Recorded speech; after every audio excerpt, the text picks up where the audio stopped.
Folks, Black Star Network is here. Hold no punches! I'm real revolutionary right now. Black power. Support this man, Black Media. He makes sure that our stories are told. Thank you for being the voice of Black America, Roland. Stay black. I love y'all. All momentum we have now, we have to keep this going. The video looks phenomenal. See, this difference between Black Star Network and Black-owned media and something like CNN. You can't be Black-owned media and be scared. It's time to be smart. Bring your eyeballs home. You dig?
is Tuesday, November 28th, 2023. Coming up on Roland Martin Unfiltered, streaming live on the Black Star Network. The family of a black Alabama man who was tased to death by Mobile police officers responding to a burglary in progress viewed the body cam video today. The attorney for the family of Jawan Dallas is here to describe what they saw when the officers killed this innocent black man.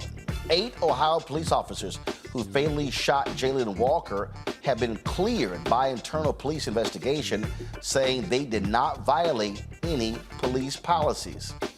For those who say your vote does not matter, a Louisiana sheriff's race was decided by a single vote.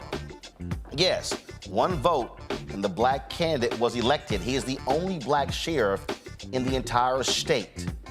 Also, hundreds joined former President Jimmy Carter in paying respects to his wife of 77 years, former First Lady Rosalynn Carter, including current and past presidents, former First Ladies, and Vice President Kamala Harris.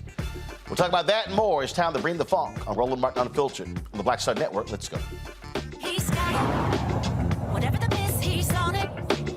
Whatever it is, he's got the scoop, the fact, the find. And when it breaks, he's right on time and it's rolling. Best believe he's knowing. Putting it down from sports to news to politics. With entertainment just for kicks, he's rolling. It's on go, roll, roll, y'all. It's Roland Martin, yeah. Rolling with Roland now. He's funky, he's fresh, he's real, the best, you know he's Roland Martin now.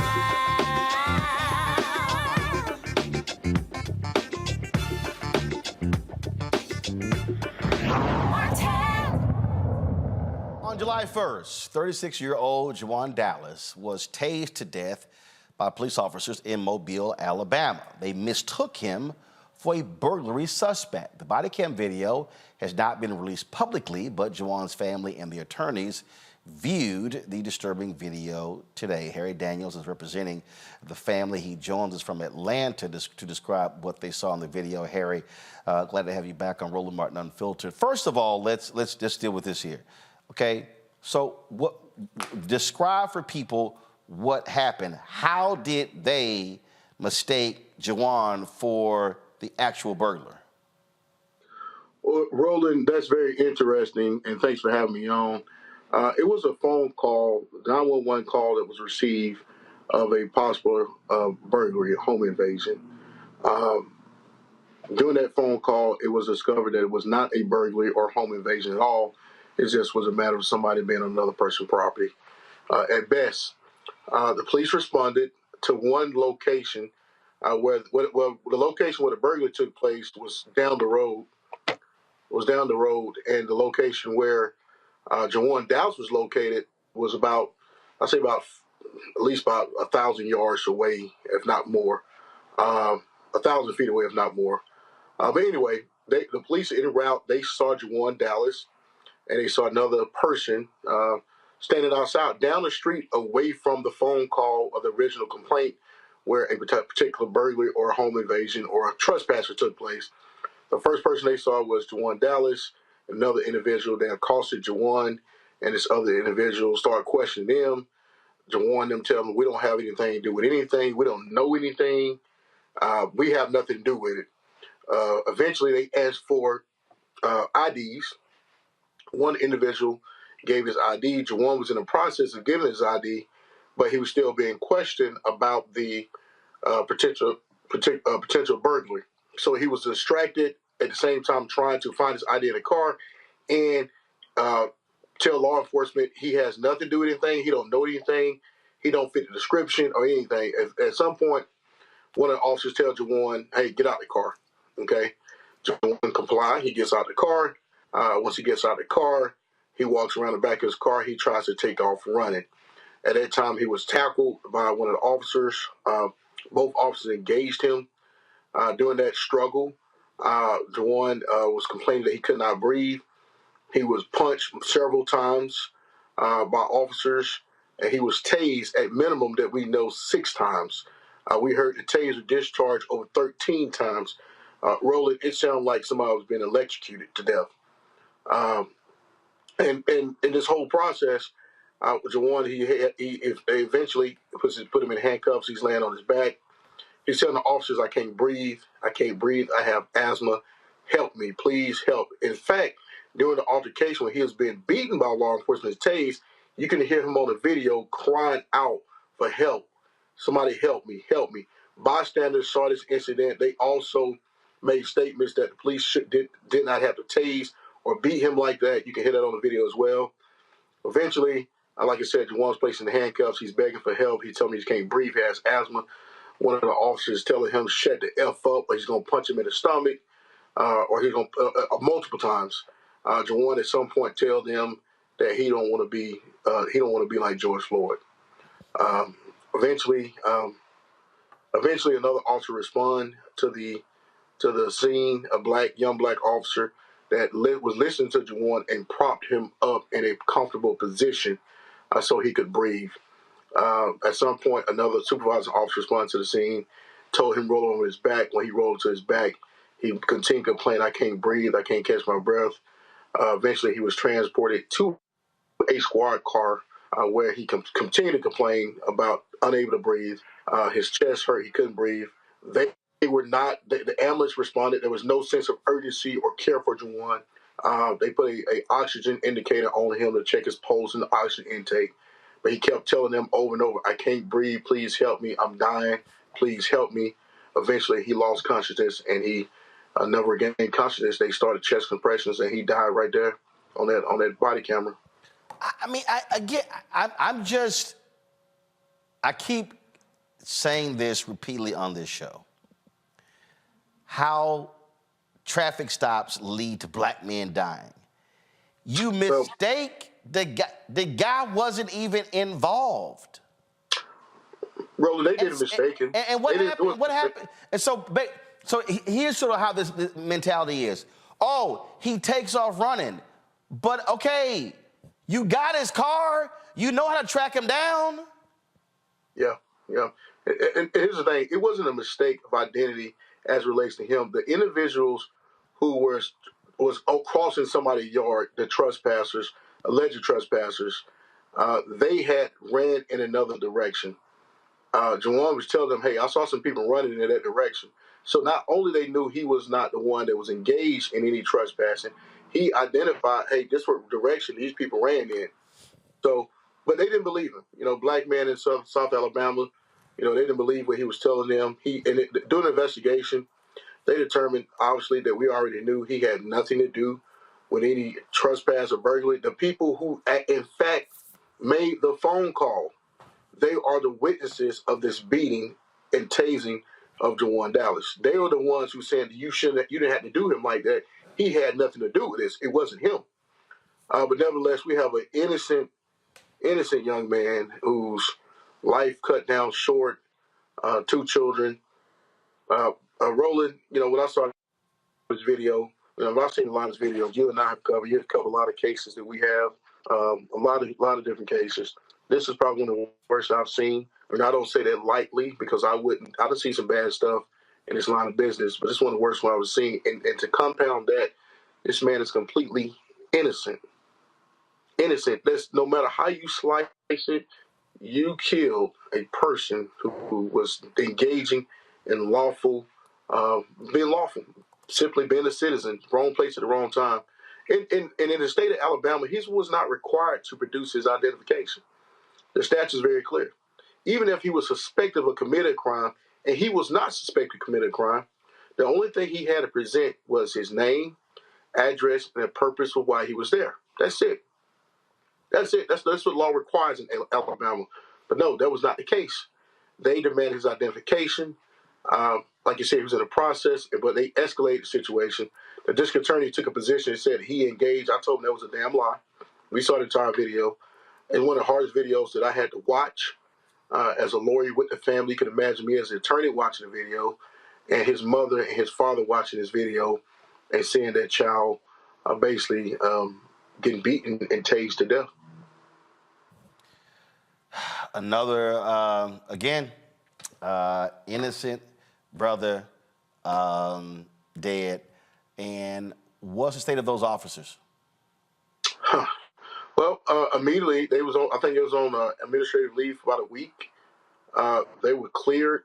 I think, it's still, to my understanding, still Department of Justice investigation going on. The district attorney submitted the case to the grand jury for possible indictment.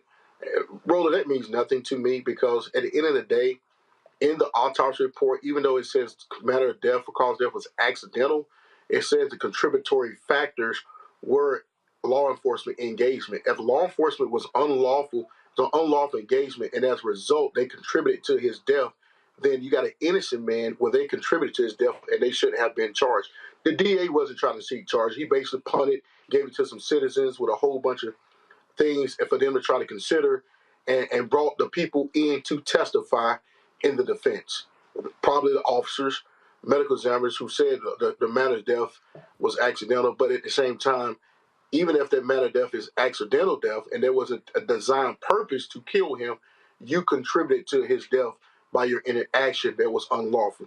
There's no way you can get around that. So, we've actually appealed to the main justice with the Department of Justice, of course, the Attorney General, because we knew from the rip that this was going to be problematic in that region trying to get a manner of justice for this man. Jawan Dallas, I repeat to you, this video is right up there with George Floyd.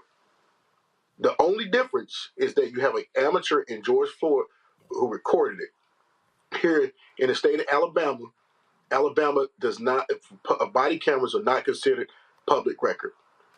And the family was able to come see it because they just passed a law that went into effect on September 1st of this year. If that law was in effect, we would not ever seen it itself in litigation. But this video is one of the worst videos. If it comes out, you see it, you'll never forget it. And I understand probably why they don't want it to come out, because there'll probably be a lot of civil unrest in the Mobile, Alabama, and probably across the country as this video released. So our next step is filing a lawsuit, moving forward, working with the Department of Justice as best we can to get some justice from this family, because it is horrific. Being myself, we actually have myself, Ben Crump, Lee Merritt, and John Burris. I don't want to call us a dream team, but we're pretty close to it because we are compelled in this case to do something, not just to try to get some type of monetary remedy, but change the region of what's happening to black people, black and brown people down there in southern Alabama and Mobile. All right, Harry Daniels, we appreciate you. Keep us informed on this case. Thanks, Roland. Have a good night. Thanks a bunch, folks. Got to go to break. We'll be right back on Roland Martin Unfiltered right here on the Black Star Network. Back in a moment.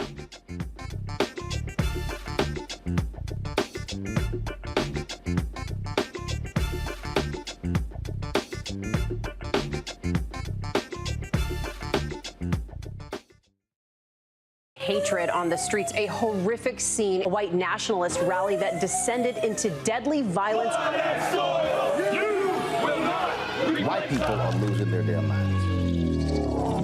As an angry pro-Trump mob storms the U.S. Capitol, we've seen shots. We're about to see the rise of what I call white minority resistance.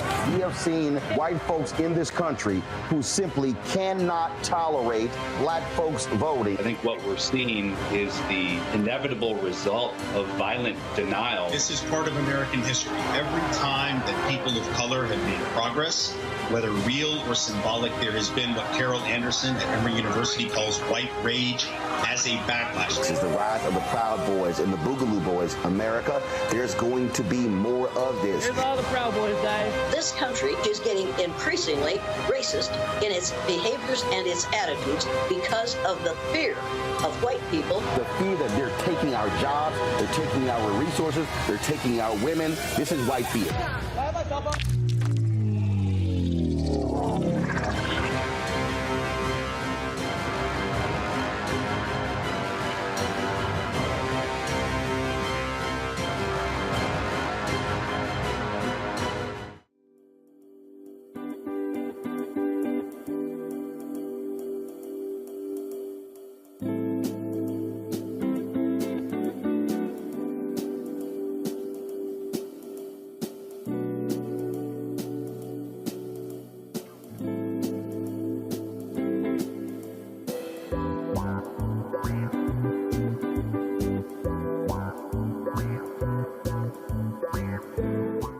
is John Murray, the executive producer of the new Sherry Shepherd Talk Show. You're watching Roland Martin Unfiltered.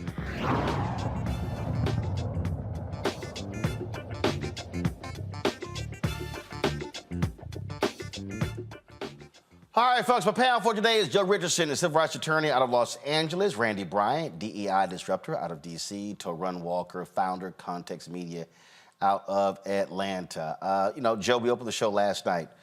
Another case, traffic stop, black man end up dead. You look at this case right here, this is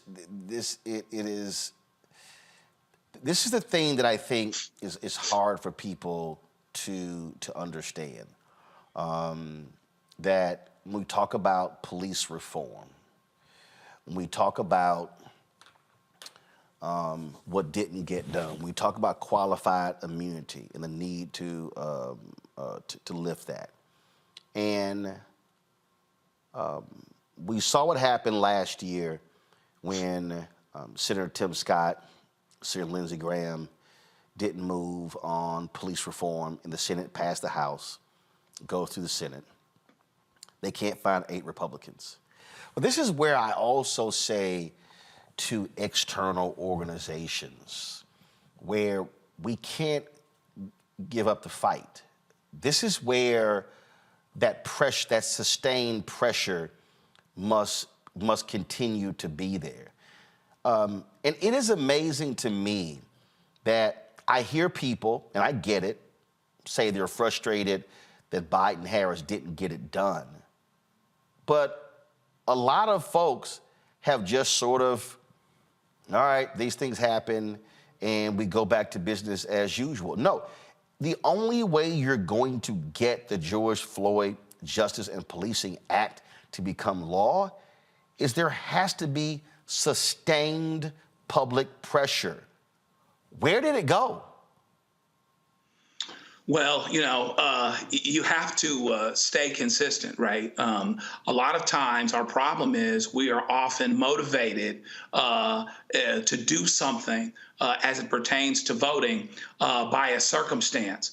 But to sustain that motivation is a separate thing. We have to be reminded that so many people fought and bled and died for us to be able to vote at all. This is a situation where you talk about qualified immunity and the fact that basically only a change in consequences is going to lead to a change in culture. We're talking about police culture, and I think one of the first places that you can start is by dealing with circumstances. If someone really knew that they wouldn't have qualified immunity, I would bet dollars to donuts that many of them would think twice about what it is that they're doing. Then you start to knock on the door of changing culture. And yes, you have to keep pressure up and a sustained urgency, not just because, don't want to minimize it, you're talking about Donald Trump and the Constitution, or you're talking about voting rights, but because you have the right to vote and you have to continue to speak through your vote.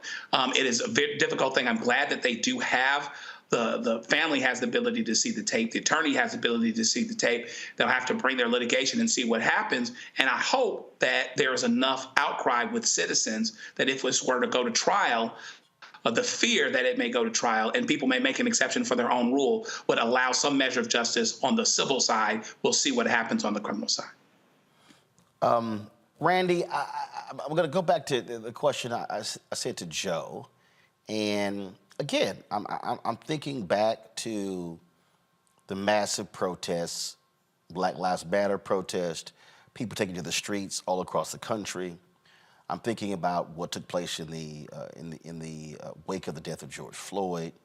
But I still ask, these things continue to happen. And where is the sustained public pressure that is needed? Because we do these stories. They're not on MSNBC, ABC, CBS, NBC, CNN. They're not covering these things. And it really takes a story like a Tyree Nichols that is just so beyond the norm for it really to become a national story. I believe that we're tired.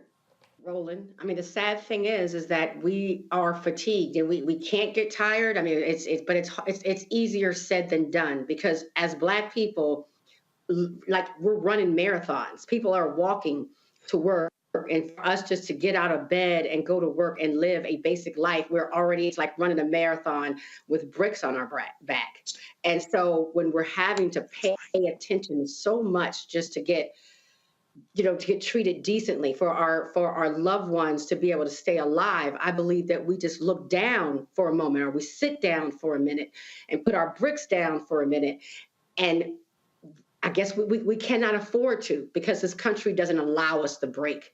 But I do believe it's just we're exhausted. Go ahead.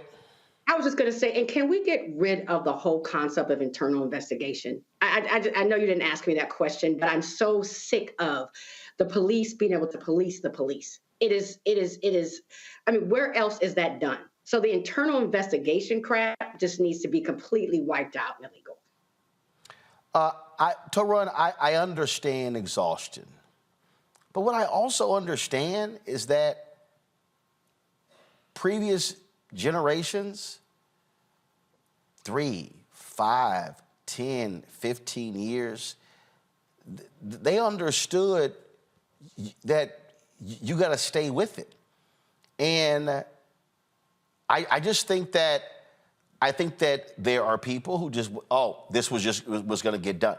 Nothing, I say this, there is nothing that Black people have received in the history of this country that did not come as a result of struggle, of fighting, of resisting, of constant pressure being applied. And I don't see it. Well, you also have to look at the context of the time that we're in right now. If you look back at the movements that started in the 50s and the 60s, if you're talking about the Deacons for Defense, if you're talking about the SCLC, all the way up to the Black Panthers, the Nation, and all of these different groups, there were people in each of those groups that had sustained capabilities to be able to go to mount an ongoing, sustained campaign of resistance and protest, and in some cases went on for years, in some cases decades. I think because we live in a time right now where we have access to social media, and we also have access to information, that we think just talking online and just saying 1 or 2 things is enough, and that's all you need to do to feel like you're doing some real activist work. But the real work is on the ground, and it's deeper than just voting as well. You have to have sustained people who are dedicated to the cause that you're trying to push and to the agenda that you're trying to push, and they have to understand that that is a constant day in, day out thing. You know, you have to be bringing in people who are, when you're tired, bringing people and train people who can take your place when you get tired. And that's how you build coalitions, and that's how you build a movement, and that's how you sustain something off of just being online. Also, to the other sister's point, I think people are tired because we went through 4 years of seeing death after death after death after death. Almost every week there was a new Black male body laying in the street because of police violence. And you had a sustained movement of that for a certain amount of time, but you have to grow that, and you have to be sure that you have a coalition in place to make sure that you build on the outrage and you build on the momentum. And I don't think we have that right now. Look, and I absolutely get that. But thank God, Joe, we had a generation that wasn't dismayed when they saw lynchings. That they do, you know what? I'm sure they were tired of it. I'm sure it was pain as well. I just think that we have to keep explaining to people that you can't just be, oh man, you know what? You know, we did it for a little bit. Look, I could very easily lead with some other stories. I could very easily do what a bunch of other people do. You know what? This is just too much. I don't really want that to be, you know, on the. I remember when I was at TV One, president of TV One, he was white, and he came to me, and he basically was like, you know, it's the same stories every day, and I was like, yep. What's the problem? And he wanted me to do this sort of explainer as to why we're doing these stories. And I said, Brad, I don't have to explain to black people why we're doing these stories. You're white. You need the explainer. And frankly, you're not my audience. So no, I'm not doing what you are telling me to do. And so he was just lamenting, and I was like, sure, Brad, when black people stop getting killed by cops, then I'll stop doing these stories. That is our reality.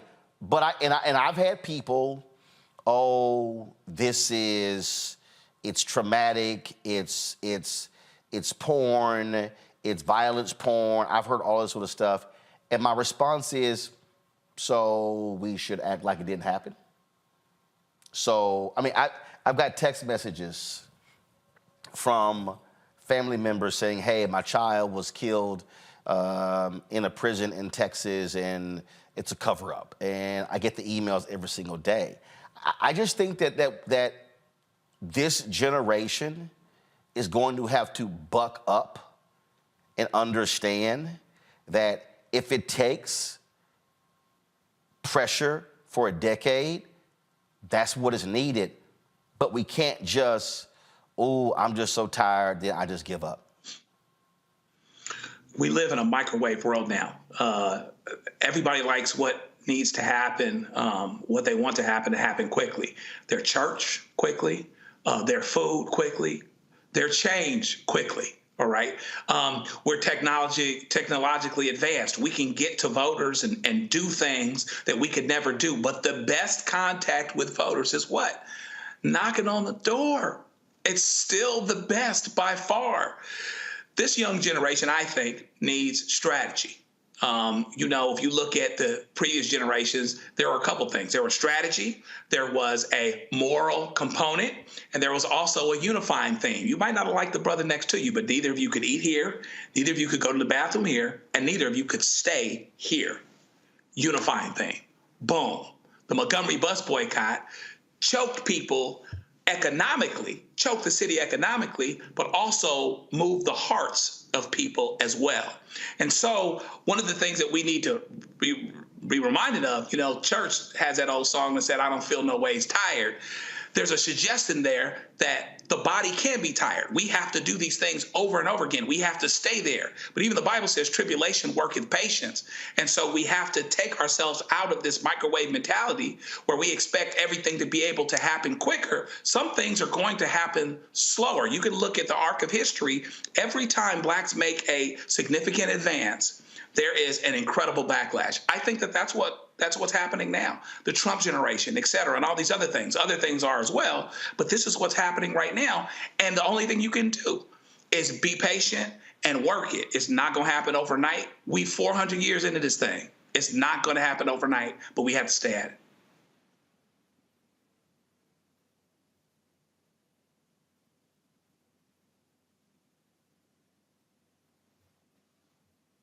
Saw a video the other day. A prominent rapper was complaining, saying a lot of black people are disappointed that Biden didn't get a lot of stuff done. Got it. But I'm going to say this again that I need to trying to explain to people. Where's also the massive public pressure? I mean, I spent over Thanksgiving, I saw on Netflix Rustin, Coleman Domingo playing Bayard Rustin. He gets fired because they want to lead a protest at the 1960 Democratic National Convention. Then you go 3 years later to the March on Washington for Jobs and Freedom. Then we can go on and on and on. I think back to 1964 Atlantic City Democratic National Convention. I think back to even that, where the Mississippi Democratic Freedom Party, they were ticked off with King and Rustin because they did not get what they wanted. They felt that the deal that they negotiated was unsatisfactory, Randy.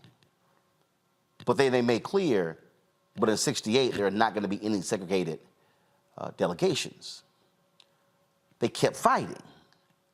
And so I just think that this generation, and I'm not speaking solely of millennials, Gen Z, I'm talking about baby boomers, Gen X, millennials, Gen Z, there has to be sustained action in order for people to understand that this fight is not over.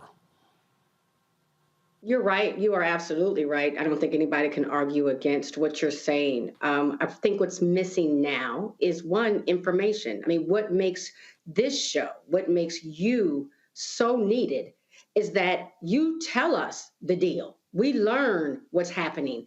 There is no other station. I mean, CNN or any other show is going to be 24-hour coverage on Gaza. They are not talking about our brothers and sisters that are being shot in the streets and whom are fully innocent. When I talk to people about the things that we talk about on this show, they are fully ignorant about what's happening. So you deliver information and allow us to participate in this movement that nobody else really hears about. So that's one thing. I mean, because of integration and because of so many, choices of what people watch, they're not even getting what's happening in our community as they were in times of segregation, as they were when more of us were going to church, going to the same churches and living in the same neighborhoods. Secondly, I think a big difference is that we don't have leaders. So even when we say, oh, you know what, I do want to become involved and make a change, where do I go? To who do I contact? That really cares about what's happening in the Black community, not only when it's time to vote, but of all times. When I am outraged and upset, where do I go? I think the reason, Roland, why you are flooded with text and emails and phone calls is because you're one of the few people that people feel as if that they can go to. And that is part of the problem. Like, who will lead us to sustain this activity that we need to make real change? One of the things that I remember in the wake of the death of Michael Brown, drunk John Crawford III, Eric Garner, and then the subsequent deaths to run. I kept reminding current activists. I kept saying, I know a lot of y'all shit on the NAACP and the Urban League, and you complain about them being slow, them being unresponsive.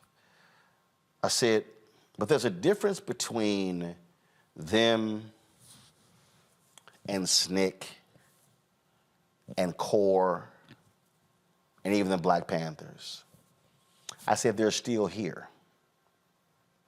And one of the things that I remember telling 3 very high-profile young Black activists, I said, 1, do not get yourselves caught up in financial impropriety. That's the first way they come at you. I said, 2, I understand all of this, the niceties around decentralized leadership. I said, but the bottom line is, you're gonna need leadership. You're gonna need infrastructure. You're gonna need all the things to be able to sustain organizations over the long haul. And I really believe, to the point about Randy's point about burnout to a run, is that there were so many people who were driven by the passion of the issue that they did not fully understand that you need the infrastructure in place, meeting payroll, allowing people to pay their bills, the fundraising component, the strategic organization, alliances needed for the long haul. So I think what we witnessed, 1 and 2 and 3 and 4 years of this massive, this energy that existed, but it dissipates if you do not have an infrastructure to funnel people through. And I've said this, that the fundamental problem that Black Lives Matter, that the entity suffered from, is that they were trying to play catch up to a movement that was like a runaway train. And what they did not do is slow this thing down and say, let's build a proper infrastructure so this thing succeeds no matter who we choose to be at the top of the hierarchy. Because at the end of the day, you want to be around 10 years later. You don't want to be a flash in the pan. I'm glad you mentioned that because, as you know, I covered some of those stories when the era of protest was going on. You know, I filed stories from Ferguson and from other places where these things are happening. And I saw some of the energy that was on the streets when you had all these young people. And some of these people, it was almost, if you look at the history of it, it was almost like a recurrence of the early civil rights movement. When you had like these very young people, you had, you know, college kids, you had high school kids, you had just random people who were out on the streets because they were sick and tired of being brutalized by white supremacy and the prison and the injustice system in every city they were in. What happened was you had a groundswell of people in every city. And I'm glad you brought it back to the Mike Brown situation. Mike Brown was sort of like the catalyst for it.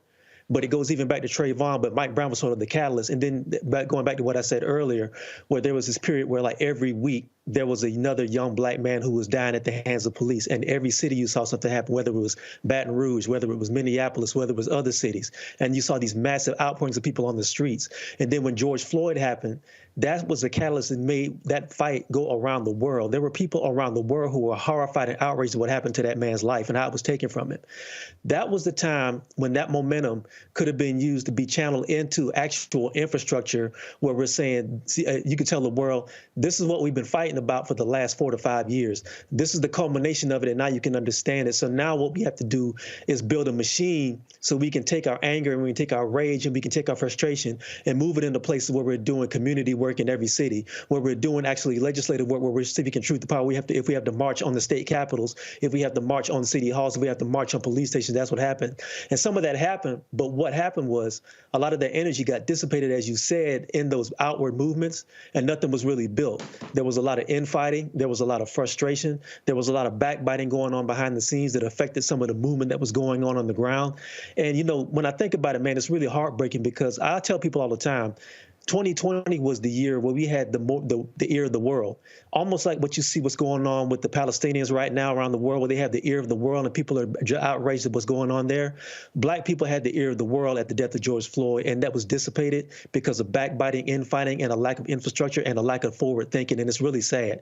And to your point, you know, if you don't have an infrastructure that can build on the times when the people aren't outraged, when there's no outrage to capitalize on, you're going to fall by the wayside, and the media is going to get tired. The mainstream media has a very, very, very short attention span. They're on to the next story the minute something else happens. And if you don't capitalize on that and build on that and put it in different places, it's going to go to where we're dealing with right now, where you have a young man who's basically has his life snuffed out in Alabama. And if it wasn't for your show, nobody would hear about it. It's almost like what happened in the 1950s. Black men dying in small southern towns where nobody ever heard about it unless you weren't related to that man or you knew that man or was his friend. And this is where we are. Hold on one second, because I want to come back to that and expand upon that, because I hope people who are listening understand that, again, when you start talking about successes, when you start talking about how do you achieve wins, there's an actual model there. There's an actual playbook that you have to operate from. And I just think that people are complaining about things that they want to see happen without understanding that it has to come through a certain way. So let me just unpack more of that when we come back on Roland Martin Unfiltered on the Black Star Network. Don't forget to support us in what we do. And this is a perfect example. This is a perfect example of what I'm talking about.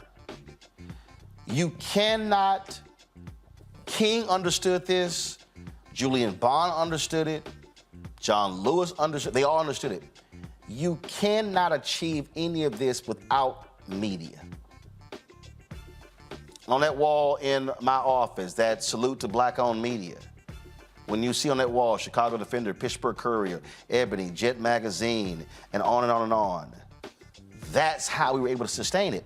So people complaining about, okay, you talk about social media. Guess what? Elon Musk owns Twitter. Y'all can scream black Twitter all y'all want to. You don't own it. You can scream all you want to about some reels on Instagram. Mark Zuckerberg owns that. If you do not own your media voice, then you will be asking somebody else for permission. And so support for this platform is critically important. And I can tell you, and this is not about ego, but when Harry Daniels and Ben Crump, all these lawyers, they know the stuff that we cover. That's why they hit us first. There are families who've said, no, we're going to do Roland Show first before anybody else. Y'all, I'm telling you, we are never going to be able to get what we need if we're asking somebody else, please, pretty please, tell our story. So join our Bring the Funk fan club. There are people who have given us $1 up to $20,000. Every dollar is critically important. We are $230,000 behind where we were last year. And so we need to hit that over the next 30 some odd days. Send your check and money order to P.O. Box 57196, Washington, D.C. 20037-0196. Cash App, $RM Unfiltered. PayPal, R Martin Unfiltered. Venmo is RM Unfiltered. Zelle, Roland at RolandSMartin.com. Roland at RolandMartinUnfiltered.com. We'll be right back. When you talk about blackness and what happens in black culture, we're about covering these things that matter to us, speaking to our issues and concerns. This is a genuine people-powered movement. There's a lot of stuff that we're not getting. You get it, and you spread the word. We wish to plead our own cause. Too long have others spoken for us. We cannot tell our own story if we can't pay for it. This is about covering us. Invest in black-owned media. Your dollars matter. We don't have to keep asking them to cover our stuff. So please support us in what we do, folks. We want to hit 2,000 people, $50 this month, raise $100,000. We're behind 100,000, so we want to hit that. Y'all money makes this possible. Checks and money orders go to P.O. Box 57196, Washington, D.C. 20037-0196. The Cash App is $RM Unfiltered. PayPal is R Martin Unfiltered. Venmo is RM Unfiltered. Zelle is Roland at RolandSMartin.com. Grow your business or career with Grow with Google's wide range of online courses, digital training, and tools. Gain in-demand job skills with flexible online training programs designed to put you on the fast track to jobs in high-growth fields. No experience is necessary. Learn at your own pace. Complete the online certificate program on your own terms. Stand out to employers, get on a path to in-demand jobs, and connect with top employers who are currently hiring. Take one professional career certificate program or all 6. Earn a Google Career Certificate to prepare for a job in a high-growth field like data analytics, project management, UX design, cybersecurity, and more. All professional career certificate programs must be completed by December 31st, 2024. Scan the QR code to complete the application. There are 1,000 scholarships available. Grow with Google and J. Hood and Associates. Be job ready and qualify for in-demand jobs. Hey, what's up? It's Sammy Roman. Hey, it's John Murray, the executive producer of the new Sherry Shepherd Talk Show. It's me, Sherry Shepherd, and you know what you're watching, Roland Martin Unfiltered.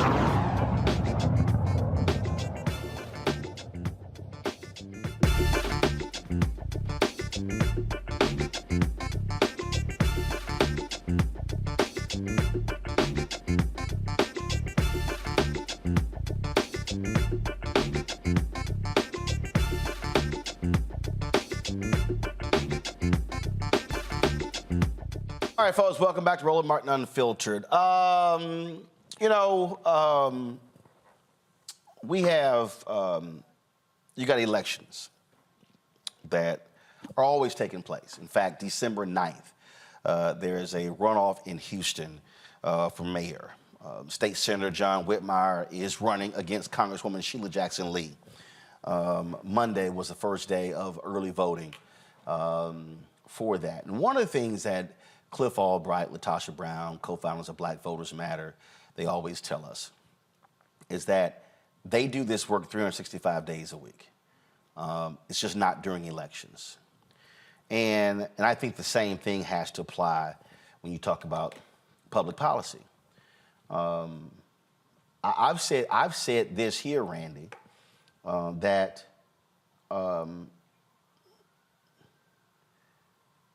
that groups should be, I believe, pressure should be applied right now. Republicans control the House. Why aren't these groups applying pressure to House Republicans, say, y'all pass the George Floyd Justice Act? Now, for people who don't understand, Democrats control the House. They passed it. It went over to the Senate. When you get a new Congress, you have to vote again. It's not like, oh, it passed the House 3 years ago and that thing is good. No, it has to happen within the same period in which that Congress is in session. And I think I think this should be an election year issue. I believe that advocates, I believe the families that have lost people, I believe they should be demanding that Republicans who control the House pass the George Floyd Justice and Policing Act. And if they don't even take it up, or if they do vote on it and they vote it down, then we have all of those people on record as to where they stand. So when it's time to go vote, then we can vote accordingly.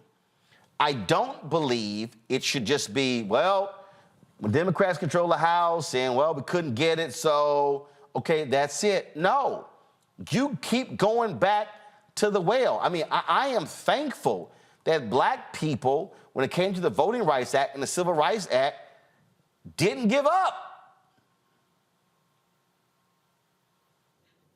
Yes.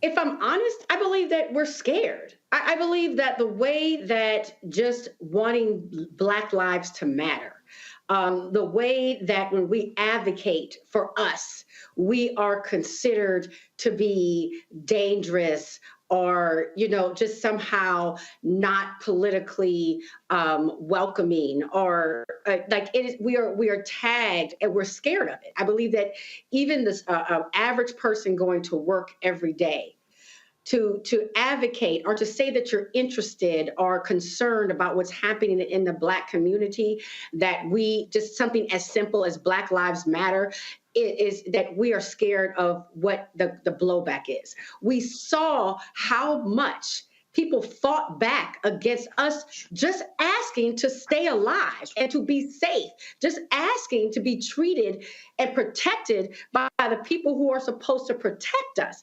I mean, we saw what has happened. I mean, they have almost destroyed people's lives for just saying, excuse us, can we please have just the right to walk and drive and breathe and exist in this country and not be scared? And so if we don't feel as if the audience will be friendly towards us, or we have an audience that may actually go and support what we want, we back down a little bit. And not saying that people are not doing things, but I do think that we are somewhat afraid that I think Black people are almost groomed in this country to be afraid. I think that every time someone speaks up, whether it be, Kaepernick taking a knee, there is a public hanging of sorts that says, when you speak up for Black lives, now you could be an advocate for something else, but for Black lives, that there is a cost to it. It may be your job, it may be your reputation, but we are going to make you suffer. Joe, again, I sort of, when I look at structured forces, when I look at, people talk about Black agenda, and then what folks, what are folks advocating for, and where's the pressure being applied? I'll be honest with you, from an organizational standpoint, I don't know. I'm telling you right now, I can't tell you right now what right now are the top 3 priorities of civil rights organizations like the NAACP? I can't tell you. I can't tell you how people are what are people being mobilized and organized around? Like, what are we? I get Republicans control the House. I get Democrats have a slim majority in the Senate. And let's be real clear to the people, the civics 101. Biden, unless it's an executive order, Biden can't do a damn thing unless it passes the House and the Senate. So if we're talking, I think part of this, again, we talk about infrastructure and how you're using it. I'm curious to know from these national organizations, what exactly how are they marshaling the forces to stand behind what? I can't tell you what it is. Right. And, it could be any of a number of things that where I was getting ready to say it should be voting rights. It should be criminal justice reform. It should be, there's, a host of them that it could be. But yeah, I think that to your point, we need some clarity, not only in terms of creating infrastructure, right, but in terms of understanding where the existing infrastructure actually is and creating the energy and the urgency to keep us moving along. Again, people get nervous. They see, oh my God, Trump is beating Biden, but they'll always say Trump is beating Biden or this person is beating this person among likely voters. Well, who decides who the likely voters actually are? If you are actually bringing out people, educating them from the jump-go, as it were, and bringing them along, now you're going to have more voters. And I believe that the people that you educate can help give you and help facilitate that energy. Now, there absolutely needs to be infrastructure. I think we need to look at some of the models that have worked, look at what Stacey Abrams has done in our organization in Georgia, and really go state by state and area by area and actually create that infrastructure, continue to create that infrastructure, educate people early and often, remind them that not only should they get involved in elections and advocacy, et cetera, despite what they're going through, despite their struggles, and despite all of the pulls that they have on their time, attention, and energy, but because of them. We have to be very, very intentional about that. And you'll remember, if you read the history books, if you read An Easy Burden by Andrew Young, you will see that there was a little resentment by the older organizations of the younger organizations. And if that gets everybody off the dime, that's fine. You know what I mean? It's absolutely fine. Why? Because now everybody's on their JOB and we're moving forward and the people are saying, come together so that we can do and accomplish what it is that we need to have accomplished. But it takes this concerted effort and this energy, as well as people like you and us and all of us, to hold everyone's feet to the fire with that energy and with that urgency. I just think that, again, from an organizational standpoint, and again, I'm sort of comparing to Run. I'm comparing how the major civil rights bills became law. That didn't just happen. I mean, that was work, there was planning involved. For me, I'm not seeing it. I'm seeing people complain. I'm seeing people say what we don't have. I guess, but what I'm looking for is, I'm looking for the coaches who are devising the game plan and then coming and giving it to the players to say, how are we gonna win on Sunday? And I'm sitting here right now going to the coaches, where y'all at? Because the game was getting played, but where y'all at? You know what? You just hit the nail on the head on something that I've been thinking about for a long time. I can tell you where the coaches are. They're in their offices. They are at panels. They're at conferences. There are people that you know, and I know as well, who have been in some of these fights going back to the 80s, 70s, and some of our elders, the 60s, that are still here, praise God. But two things are happening. I think a lot of people feel like, from that group, feel like they've done the work they need to do and they can sit up and rest. And there are also people who are younger who have a lot of fire and a lot of drive and they have a lot of passion, but there's no direction. And I can tell you just from some of the things I've seen, there is very little cross-generational imparting of wisdom from OGs and people who are still alive, who are able to maybe form programs and put things in place for sustainability, and young people who have the physical energy and the drive and everything. A lot of them don't listen to each other. Some of them think, I'm smarter than everybody, I've done what I need to do, and let these young people figure it out. You have younger people who say, well, what they did didn't work, so I'm going to do it my way. But they don't understand that you have to have people who are sustainable and can build an infrastructure and who can do networking and can do everything. Marching in the street is one thing, and it has its place. It's a very important part of activism. But once you finish marching, you got to figure out where you're marching to and who do you sit down with when you're done marching and you have everybody's attention. You can march and yell and get everybody's attention, but what plan do you have when people in power are willing to come and sit down with you when that does happen? And a lot of times people miss the mark on that. And again, I live in a city where you still have some of these people who are active in the civil rights movement who don't talk to people who are younger who may need their guidance, or they think that they don't need to listen to anybody because they're older, but you can't get anything moved. In our culture, we have a culture of elder worship, and we have a culture of elders that we go listen to who can give us some game to tell us what can we do, how can we move going forward, how to get things done, and we don't have that. That's come to people who are out here moving with no direction or moving the way they are because the people who have that information don't impart it to them. And again, to be fair, a lot of the younger people don't know how to ask because they've never been shown. All right, folks, hold tight 1 second. We come back, we'll talk this story out of Ohio. 8 officers involved in the shooting of Jayland Walker. Remember, 90 rounds were fired at him? They're walking scot-free. We'll discuss that and more right here on Roland Martin Unfiltered on the Black Star Network.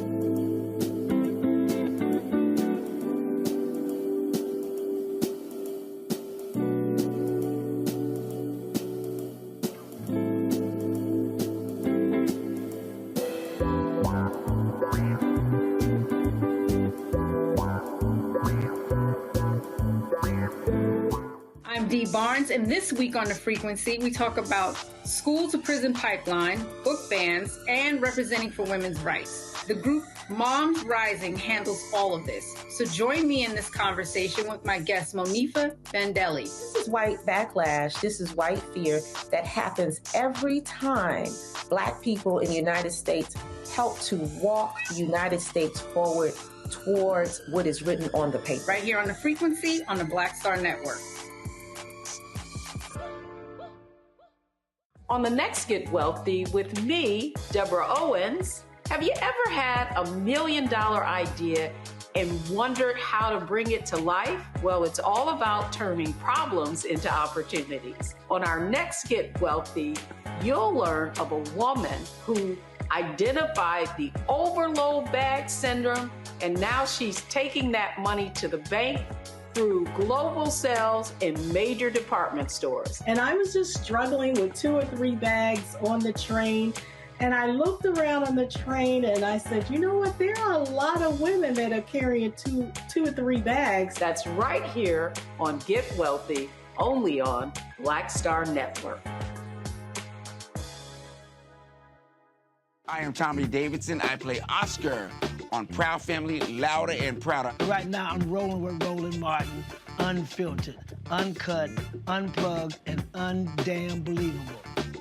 You hear me?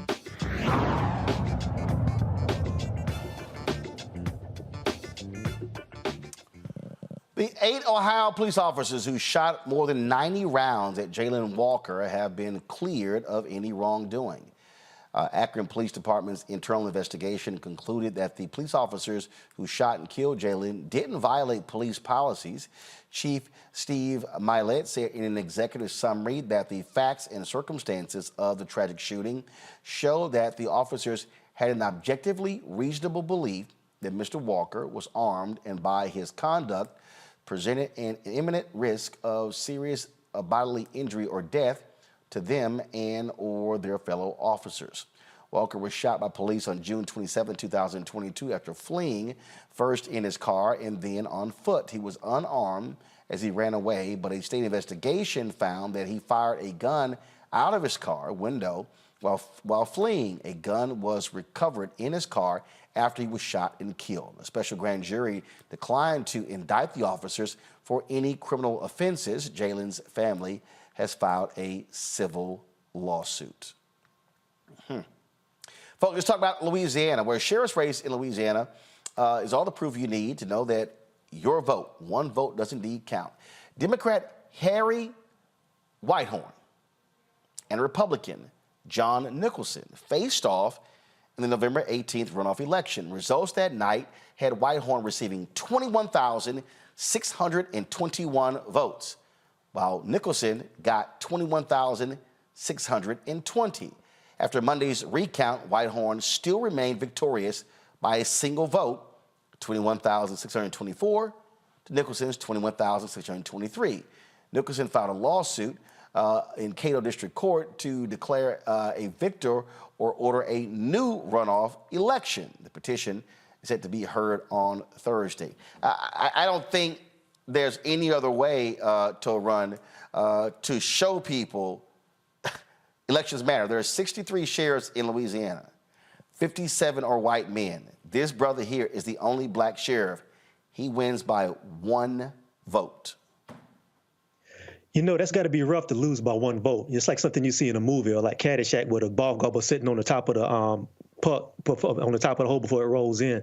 It'd probably be better to win by a couple of hundred votes than just one. That's rough. But no, you know, I think that's part of the reason why there's such a rush to try to roll back voting rights, because they understand that it is a very powerful tool to be able to move policy that you want to see done. And, you know, the fact of the matter is, that's wild that I didn't even know that there was only one black sheriff in that whole state.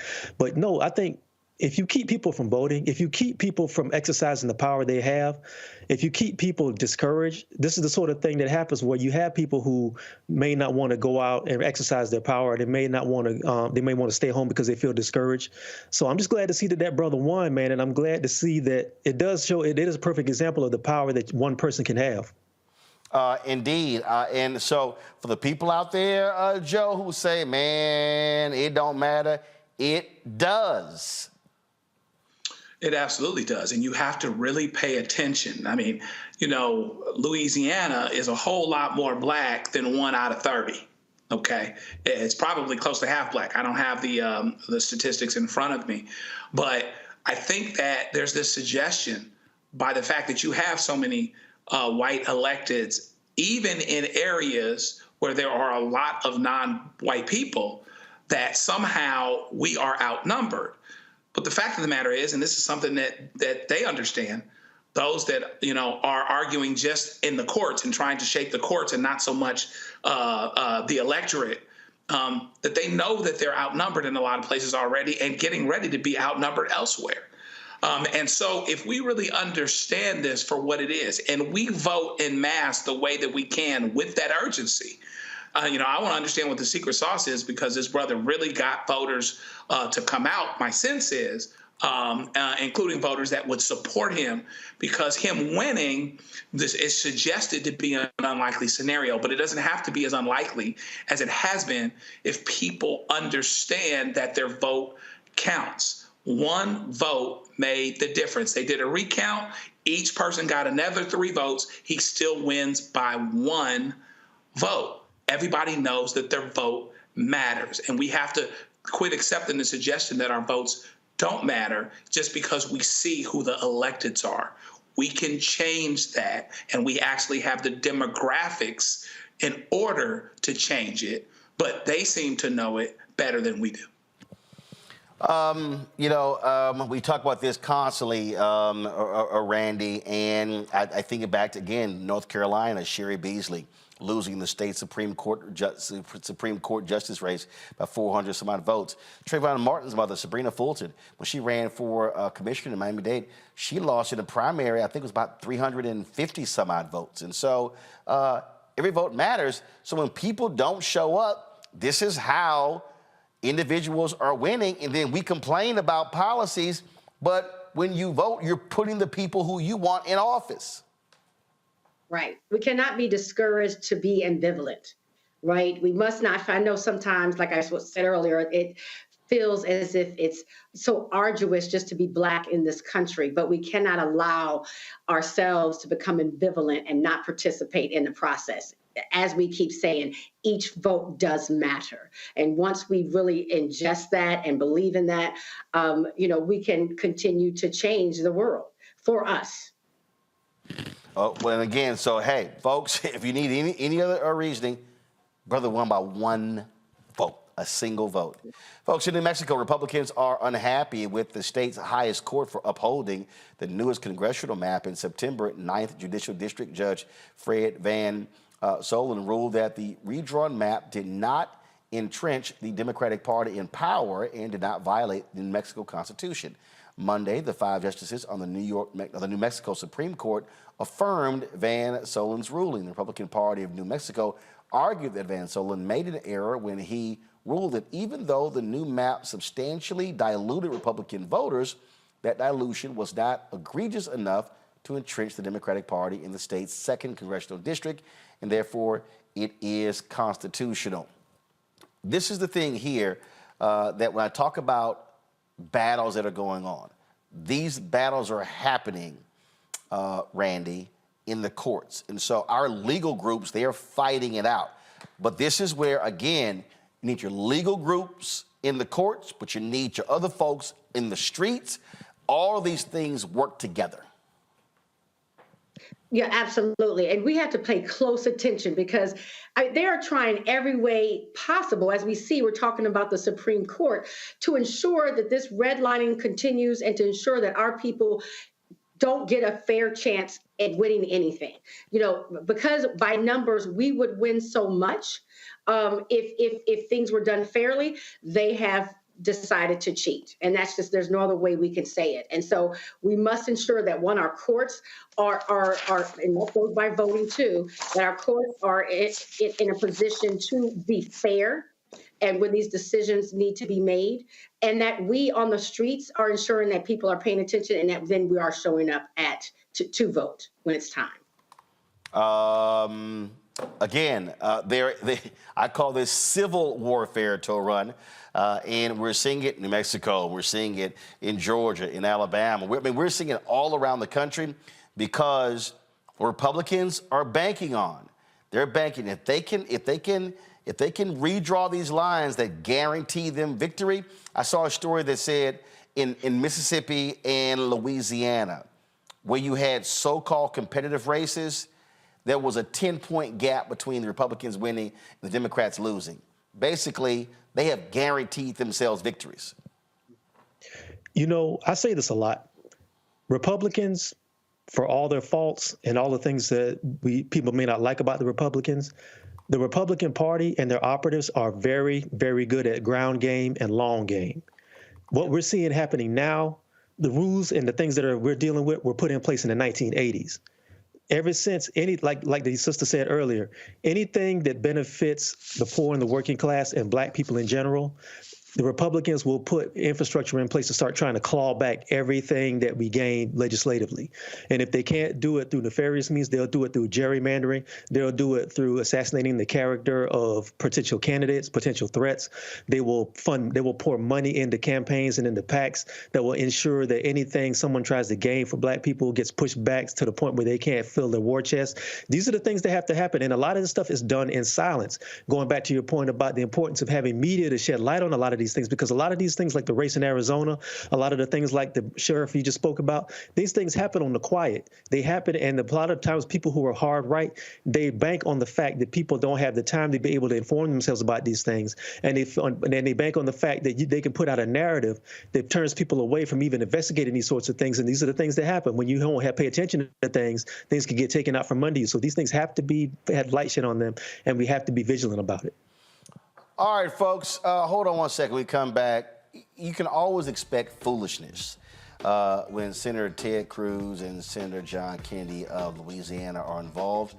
Wait until we show y'all what happened when these fools tried to question the witness over guns and shootings. They got absolutely embarrassed. And I'm here for all of the pettiness. You're watching Roland Martin Unfiltered on the Black Star Network.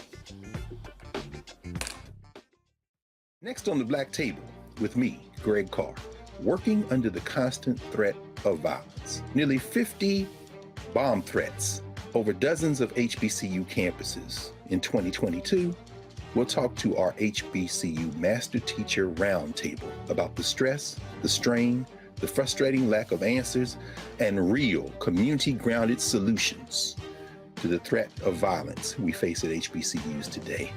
Join us for the Black Table, only on the Black Star Network. Hi, I'm Dr. Jackie Hood Martin, and I have a question for you. Ever feel as if your life is teetering and the weight and pressure of the world is consistently on your shoulders? Well, let me tell you, living a balanced life isn't easy. Join me each Tuesday on Black Star Network for A Balanced Life with Dr. Jackie. We'll laugh together, cry together, pull ourselves together, and cheer each other on. So join me for new shows each Tuesday on Black Star Network, A Balanced Life with Dr. Jackie.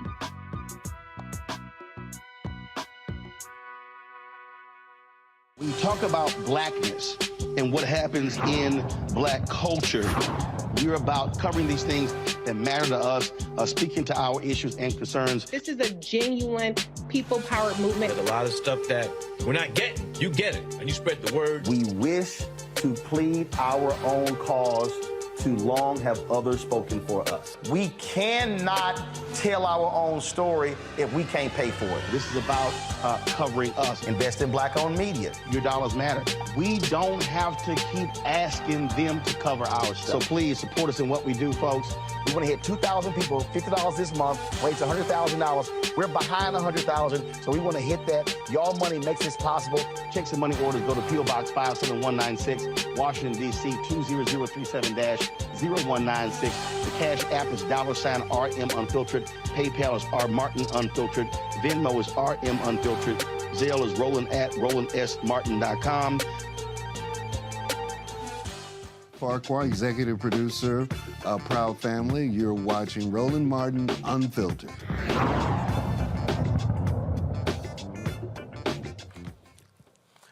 Well, folks, during today's Judiciary Committee hearing to examine the gun violence epidemic, Texas Senator Ted Cruz decided to attack Democrats instead of staying on the topic of gun violence. Ooh, let's just say it got real interesting. We are at yet another hearing called by Democrats on gun control. Understand that today's Democrats in the Senate, these are not your father's Democrats. There are no moderate Democrats left in Congress. Today's Democrats, when it comes to guns, their objective is to disarm law-abiding citizens. They simultaneously embrace policies that release violent criminals from jail. They're not interested in locking up murderers. They're not interested in locking up gangbangers. They're not interested in locking up violent criminals. Instead, they systematically support policies that release violent criminals. By the way, if you are hesitant to believe me when I say this, perhaps you'll believe the mayor of Dallas. The mayor of Dallas, Eric Johnson, who's a friend, he's a lifelong Democrat. He's African-American mayor, elected in Dallas, been a Democrat his whole life until just recently. He left the Democrat Party and became a Republican. Now, let me read you why Mayor Johnson became a Republican. Quote, "Unfortunately, many of our cities are in disarray. Mayors and other local elected officials have failed to make public safety a priority or to exercise fiscal restraint. Most of these local leaders are proud Democrats who view cities as laboratories for liberalism rather than as havens for opportunity and free enterprise.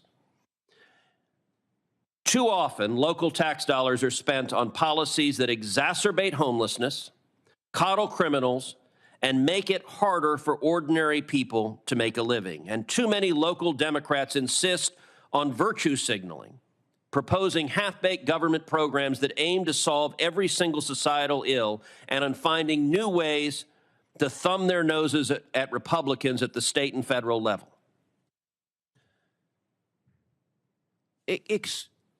I have to say to an ordinary person, the political ideology of today's Democrats makes no sense. Why your priority is disarming a law-abiding citizen but not going after the violent criminal. And to be clear, it is the radical left that advocates abolishing the police and defunding the police. And when I say there are no moderate Democrats left, the Biden administration has nominated not one, not two, but three of the leading advocates of abolishing the police to senior positions at the U.S. Department of Justice.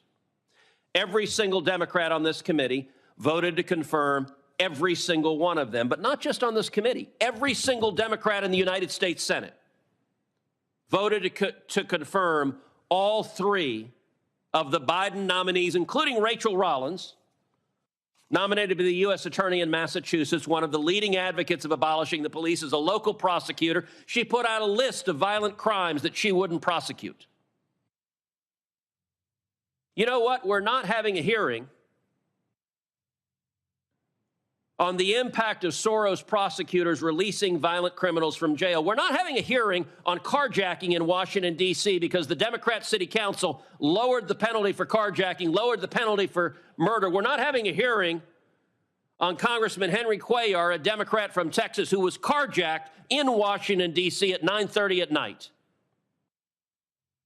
We're also not having a hearing on the Antifa and Black Lives Matter riots across the country, because to Democrats, when stores are being looted, when police cars are being firebombed, when police officers are being murdered, that's not a crisis if they agree with the ideology of the criminals. Instead, their objective is they want to take away the firearm from the single mom who's taking the subway home at night, who that is the only prevention she has against the violent criminals that the Democrats are unleashing. And by the way, to give you an underscoring of it, look, we have a mental health crisis in this country.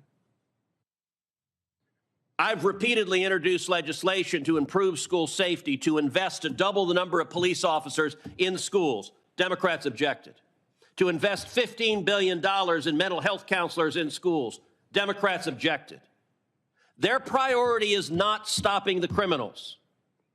Their priority is disarming law-abiding citizens. And by the way, they call it a public health crisis because they want to put supposed experts in charge of disarming you. The Second Amendment in the Bill of Rights is not a public health crisis. What is a public health crisis is the crime rates that are skyrocketing because Democrats keep letting murderers and violent criminals out of jail. But Dr. Rainey, let me ask you a question in terms of public health. Right now today, what's the leading cause of death for Americans age 18 to 45? I believe that it's opioids. It is drug overdoses. Last year, more than 100,000 Americans died of drug overdoses. 70% of that came from Chinese fentanyl that is flooding across our southern border because this administration has opened up our southern border to 8.6 million illegal immigrants, has enriched the drug traffickers. Do you think, Dr. Rainey, that fentanyl flooding across our open border on the south that has killed Collectively, 100,000 overdoses last year. Do you think that's a public health crisis? Absolutely. Synthetic fentanyl is a major crisis, and Senator Reid from my home state of Rhode Island has been a leader in trying to stop the supply of synthetic fentanyl. Except in the he United hasn't, States. because Senator Reid, along with every other Democrat, supports Joe Biden's open borders, because when we try to secure the borders, they block it over and over and over again. And the criminals who come across who are taking people's lives, that is because the Democrats refuse to enforce the law. Yeah, wonka.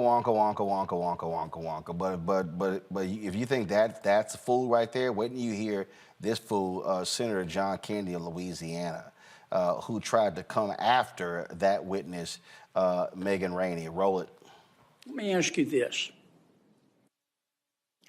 Why do you think that Chicago has become America's largest outdoor shooting range?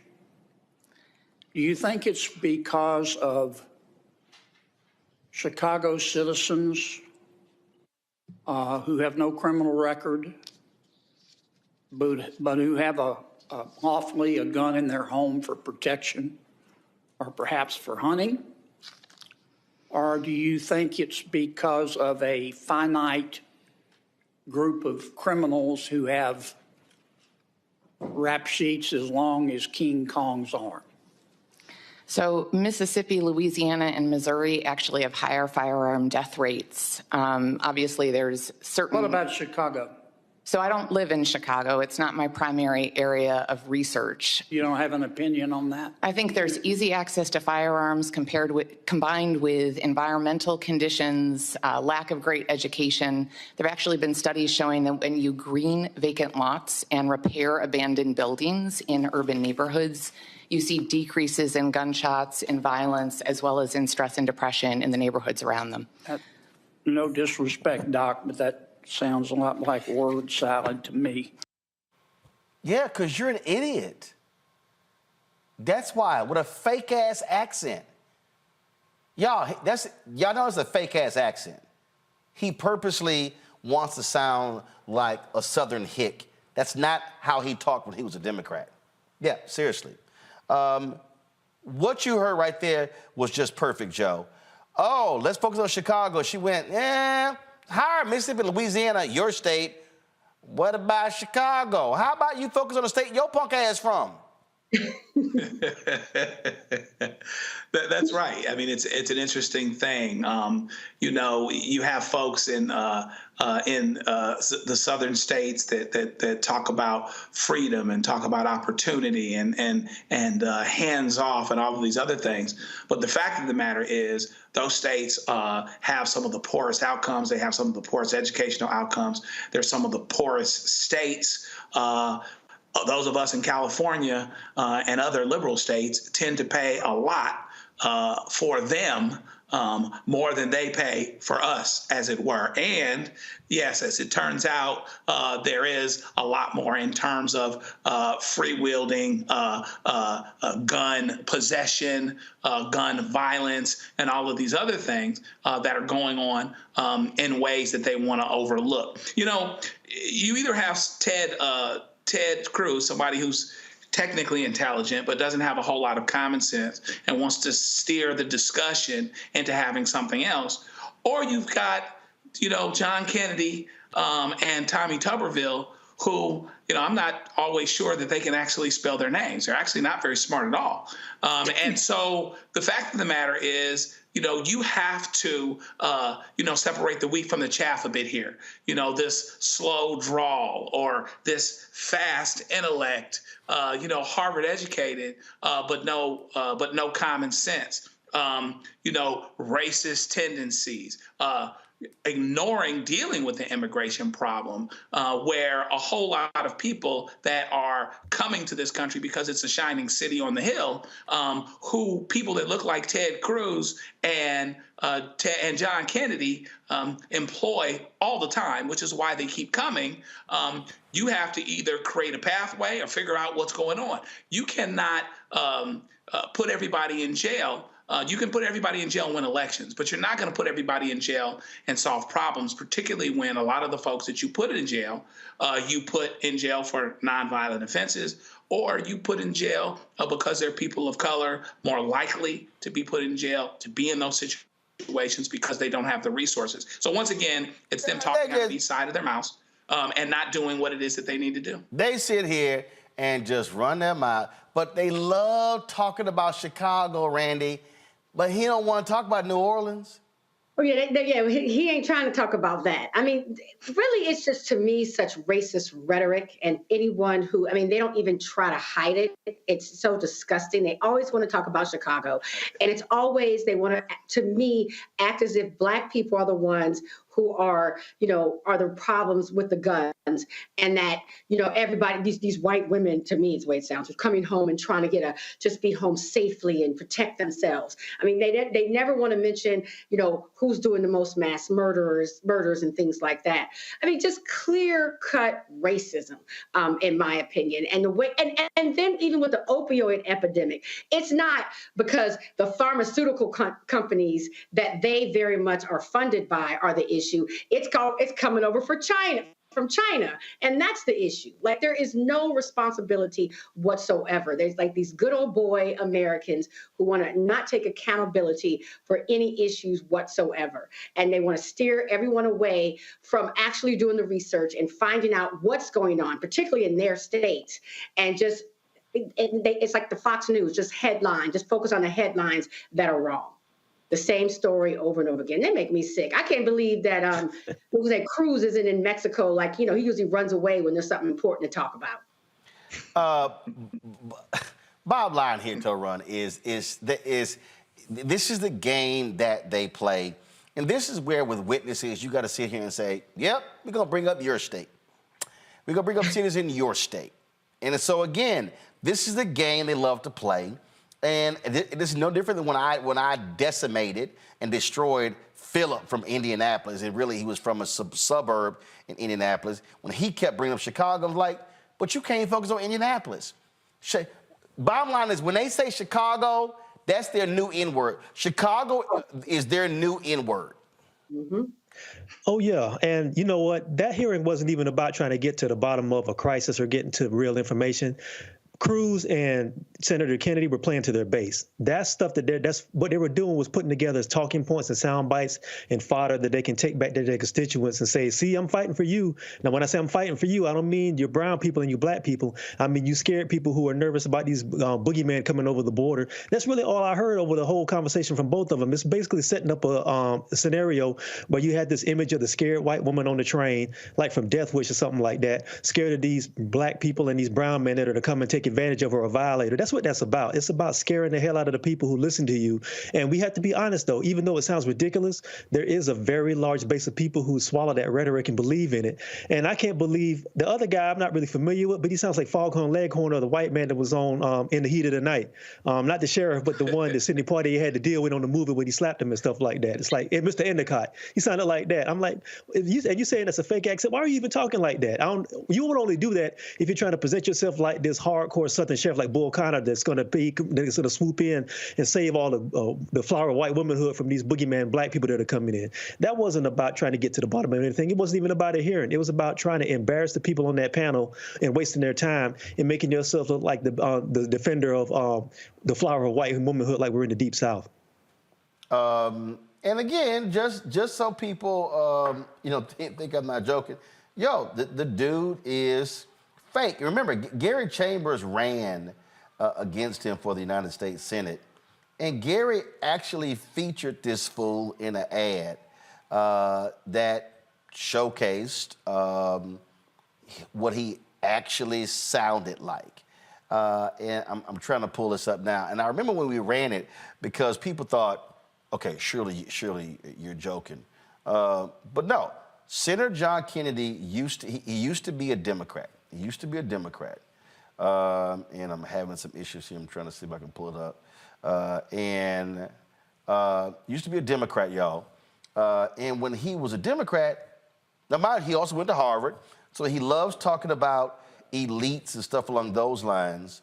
But what was interesting is that when he talks about elites. All right, so listen to this. Watch this, y'all. Listen to this. Will not let you down. I'd rather drink weed killer. Oh, and by the way, now he's good buddies with this guy. John Kennedy inspires people like this and has now raised $15 million to keep ruining Louisiana. We need to build a grassroots movement to defeat John Kennedy and build the margins of the Democratic Party in the U.S. Senate. Chip in today. We're a long way from 15 million, but people power can catch up. Let's go to work.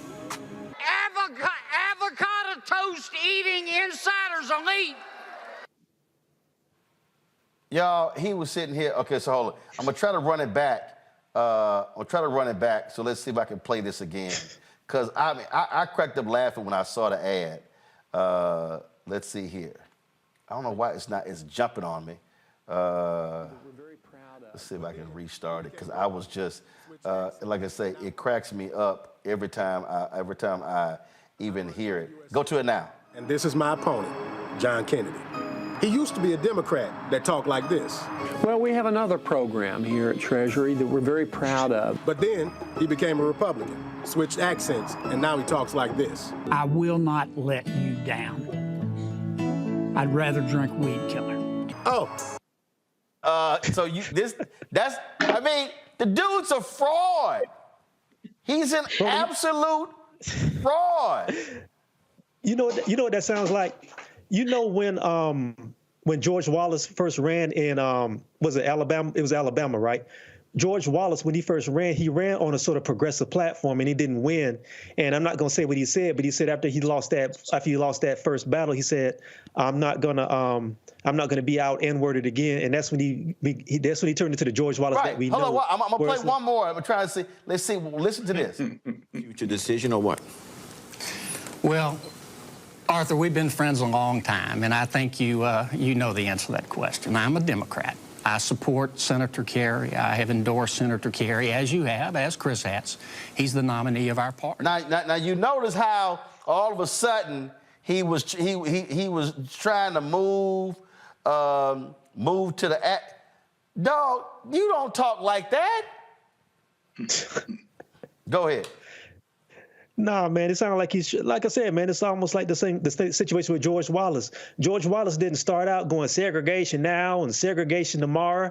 George Wallace was actually a fairly educated man, but he found out what his base wanted, and that's what he did. And I'm assuming that's what this guy's doing. He sounds like a charlatan and an imposter, but I've heard of people changing hair color over time, but I've never heard anybody change accents. He must have met Sunshine or something. I don't know what's going on with him. Hey, all this is how can he appeal to the country bumpkins by suggesting that it's a fake accent. When you're faking your accent, Randy, you're a fraud. And Senator John Kennedy of Louisiana is an absolute fraud. Yeah, these good old boys that are actually multimillionaires came from a long legacy of money and higher education. How they switch from being these elite men to all of a sudden sounding like, remember Boss Hogg from Dukes of Hazzard back in the day? That's to me who he's trying to cosplay. I mean, it's sad. It's absolutely sad. And people who are intelligent would be offended. Joe, I really get a kick out of this fool with his little fake accent. Yeah, I mean, and it seems like to me that folks would appreciate someone that's real wherever you are. For me, my thing is just don't be fake. If you're somebody I disagree with, just give it to me like it is, and then at least I'll trust you. See, there's people with integrity that I don't agree with. Okay. Right. You can be truthful. You can be true to yourself. You can be a person whose word can be counted on, even if I don't agree with you. But once you become fake, now I can't even take you at your word. You're going to change with the weather, but then again, you look around, fake seems to be in right now. Hello.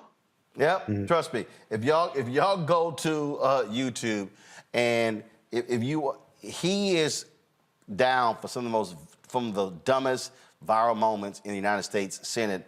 And that's a lot of competition when you got Senator Marsha Blackburn of Tennessee and that idiot Ted Cruz of Texas. I mean, that's like a lot of competition. All right, y'all, hold tight 1 second. We'll be back on Roland Martin Unfiltered on the Black Star Network. Don't forget, join the Bring the Fuck fan club. Send your check and money order, P.O. Box 57196, Washington, D.C., 20037-0196. Cash App, $RM Unfiltered. PayPal, R Martin Unfiltered. Venmo is RM Unfiltered. Zelle, Roland at RolandSMartin.com. Roland at RolandMartinUnfiltered.com. Be sure to download the Black Star Network app, Apple phone, Android phone, Apple TV, Android TV, Roku, Amazon Fire TV, Xbox One, Samsung Smart TV. Be sure to get a copy of my book, White Fear, How the Browning of America is Making White Folks Lose Their Minds, available bookstores nationwide. We'll be right back.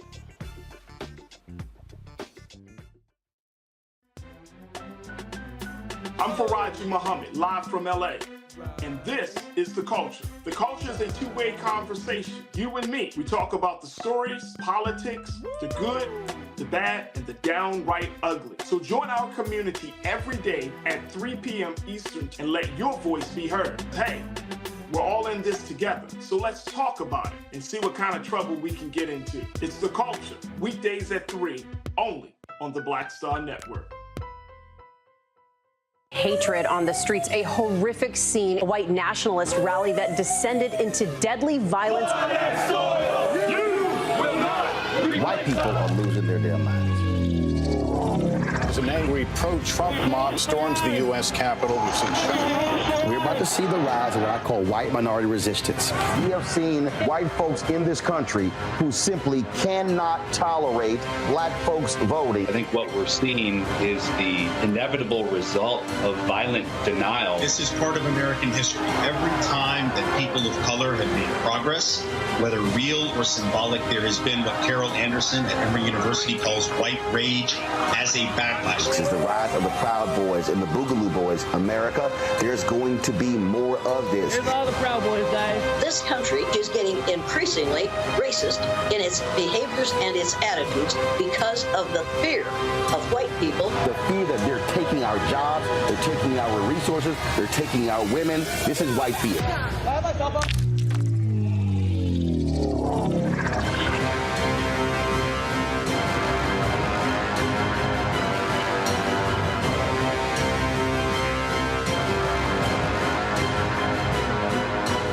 Sherry Shepard with Sammy Roman. I'm Dr. Robin B., pharmacist and fitness coach, and you're watching Roland Martin Unfiltered.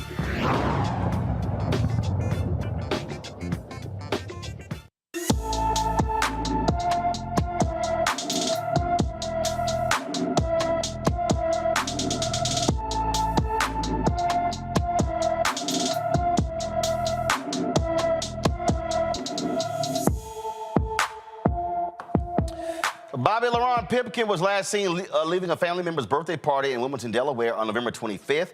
The 42-year-old is 6 feet 4 inches tall, weighs 190 pounds, with black hair and brown eyes.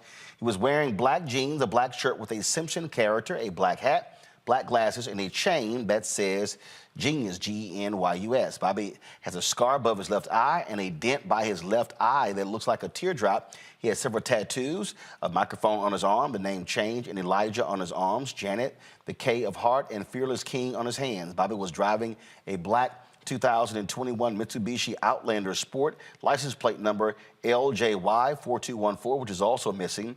Anyone with information about Bobby LaRon Pipkin is urged to call the Wilmington Police Department at 302-654-5151, 302-654-5151. All right, the former Minneapolis police officer Derek Chauvin, who was convicted in the 2020 murder of George Floyd, was stabbed in a federal prison in Arizona. The Office of the Minnesota Attorney General confirms Chauvin is listed in stable condition. He was attacked on Friday at the Federal Correctional Institute in Tucson, Arizona, a medium security prison that, according to reports, has been plagued by security lapses and staffing shortages. Chauvin is serving 22.5 years in prison for second-degree murder, third-degree murder, and second-degree manslaughter for the May 25, 2020 killing of Floyd. So, Randy, what you having for dinner? That's what I wanted to say. Like, I was trying to send a thought and a prayer, and I realized I was all out. So, yeah.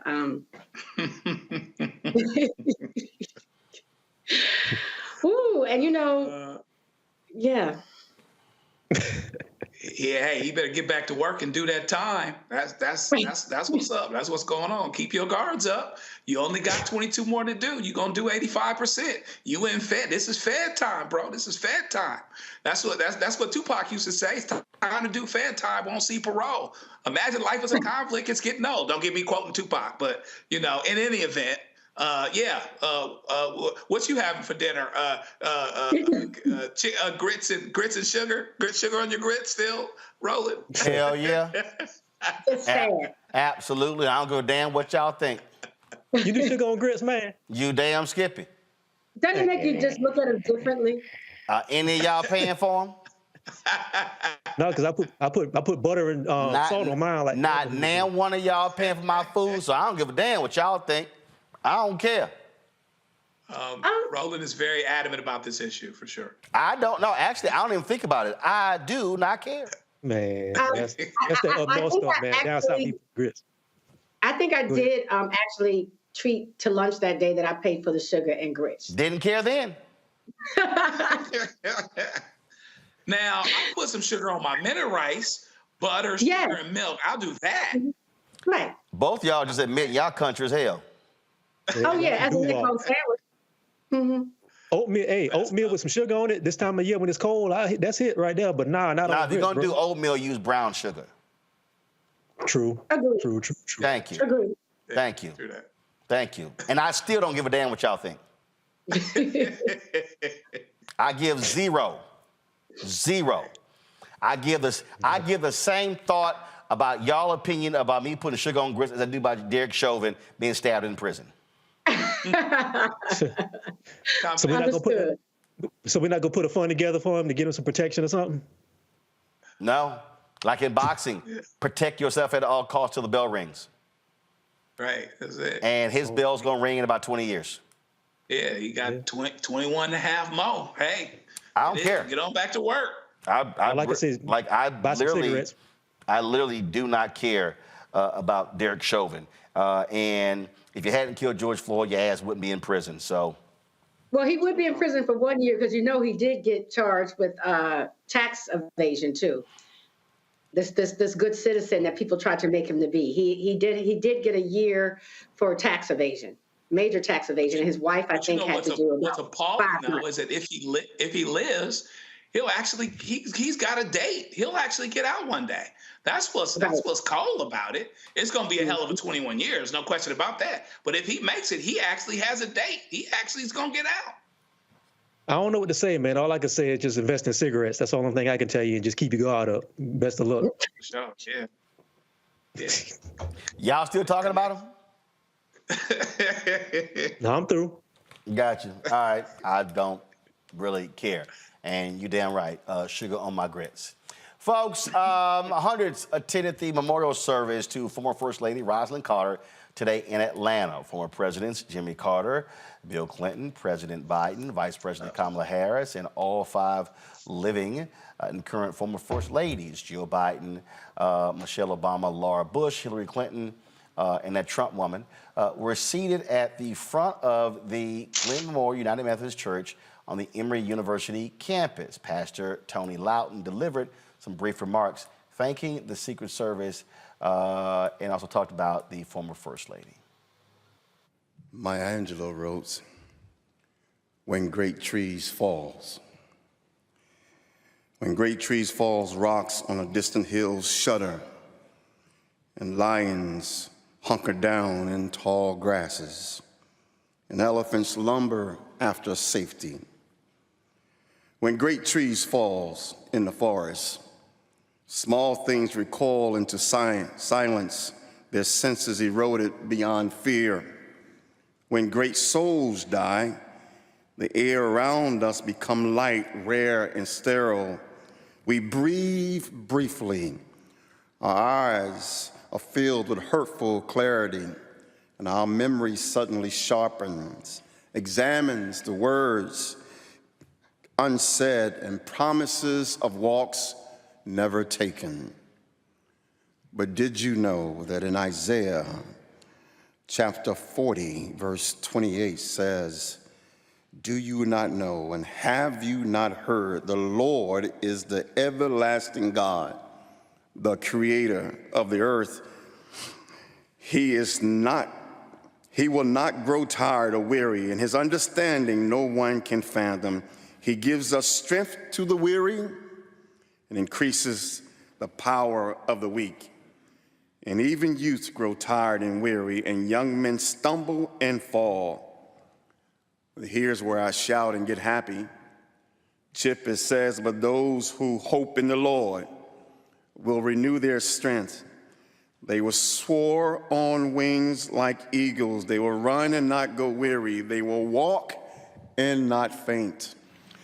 You've heard everything about this great soul. You heard that she was from Plains, Georgia. You heard the fact that she loved and she had compassion, even for a butterfly. You heard the fact how she loved her grandchildren, and oh, how she loved J.C. Jimmy Carter. But I also have to tell you that she loved J.C. Jesus Christ. And I believe the reason why she did so much of the things she did, because she read in Spanish and English that faith without works is dead being alone. So when she read the word of God, it went to her head, and then it got in her heart. And somewhere in the kingdom of God, Ambassador Young, she decided to put her hands to the things of God. From her head to her heart to her hands. But Mr. President, she made it a habit. From her head to her heart to her hands, and she made it a habit. If you love our First Lady, who is global, make it a habit. Take your passion and make it a habit. Link your passion up with compassion, and then there will be peace, and then there will be love, and then we'll have a house united, not divided. She would say thank you to all the first ladies that came and stopped all the traffic in Georgia and Atlanta. Mr. President, she say thank you from the time you came down to visit President Jimmy Carter and sat in the living room, you and your beautiful bride. She would say thanks to all of you. Governor, she said she would say thank you. But I want to tell you something. To all the staff, she would say thank you. But there's somebody in here that's very important, and only them are going to get what I'm about to say. There's some folks that make all this possible. Their sole mission is to make sure you get home safe. For 46 years, men and women of the Secret Service has made sure that she got home safe. For 46 years, they left their families and traveled with Rosalynn to make sure, Garth, that she got home safe. For 46 years, they gave themselves. Jason, they had ice cream, peanut butter ice cream. They did all the things that she did. For 46 years, they made sure she got home safe. I want to tell each and every one of them, she would tell you, thank you. You got me home safe.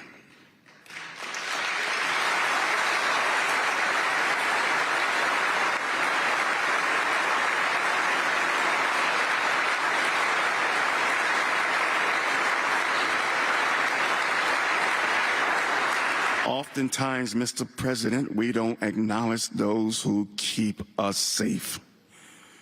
Rosalynn Carter's in heaven, and she did the work of the Lord in the kingdom all around the world.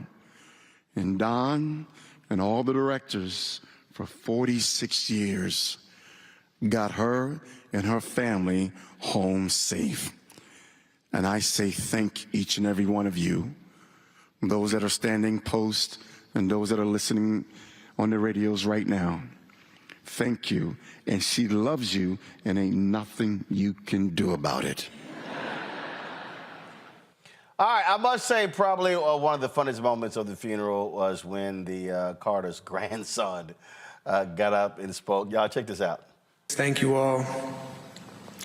And again, a special thank you, Secretary Clinton, Mrs. Bush, Mrs. Obama, Mrs. Trump, and Dr. Biden. Thank you all for coming and acknowledging this remarkable sisterhood that you share with my grandmother. And thank you all for your leadership that you provided for our country and the world. Secretary Clinton and Dr. Biden, we also welcome your lovely husbands.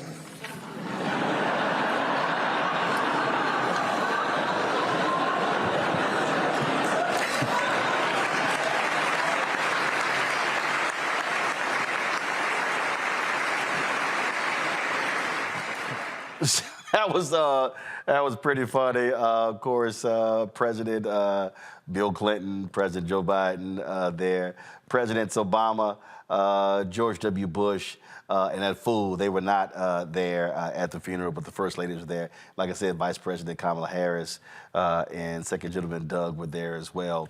One of the things that was interesting listening to the speakers at the funeral, Randy, was how significant Rosalynn Carter was as an advisor to her husband, sitting in on cabinet meetings, and was a major, major force when it came to confronting mental health in this country, an issue that people did not want to deal with in the 70s. And remember, you had a candidate who was running for president in 1972, who, when the Nixon folks broke into the offices and discovered his therapist records, that was not something that was, people looked down upon that in this country. She centered the issue of mental health in America.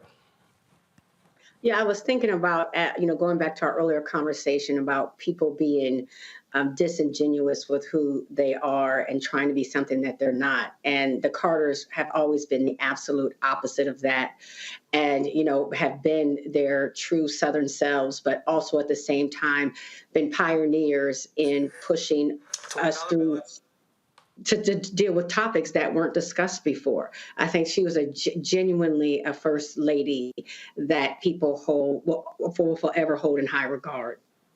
Again here, I think, Joe, what was just so interesting is that it was Rosalynn Carter who proposed to President Carter that he hold the talks between Israel and Egypt at Camp David. She was someone who he listened to, who gave him advice. One of the things that one of the speakers said, one of the things that she said was, I think it was Judy Woodruff, the journalist, who said that Carter's deal, when she answered, why did she sit in a cabinet meeting, she said, I can't give Jimmy the advice he needs if I don't have all of the information. And this is that's huge when you have people in this country who are like first ladies, shut up, be quiet, no one elected you, you have nothing to say, without realizing that first ladies kind of important advisors to presidents. Toron, if you can take that one. No, I think that's a very important point because, and I also think it speaks to the point that this idea that the person who you actually marry and the person that you share your life with is somebody that I think it's a ridiculous thing to say that even in just simple things that you do in your own house, to say that somebody who doesn't have the power of being the leader of the free world is not supposed to take advice from the person who spends the most time with them. And I also think it speaks to this idea that first ladies are supposed to be window dressing, and they're not supposed to have any sort of life outside of just being showpieces for their husbands. But you can't function in society with a wife who doesn't have any sort of input in your life. And you definitely can't function as a politician if you have somebody who's inert and doesn't have her own point of view and doesn't have her own ideas to be able to bring to the table. That's just common sense. And I think it's an amazing thing. And I also know, being someone who lives in Georgia, I know the work that the Carters have done, for the last 40 years outside of public office, the things that they put work into. And I know his wife was a very big part of that. So I think it's a very beautiful thing that this is being told now. Indeed. And so certainly Rosalynn Carter being laid to rest there in Georgia.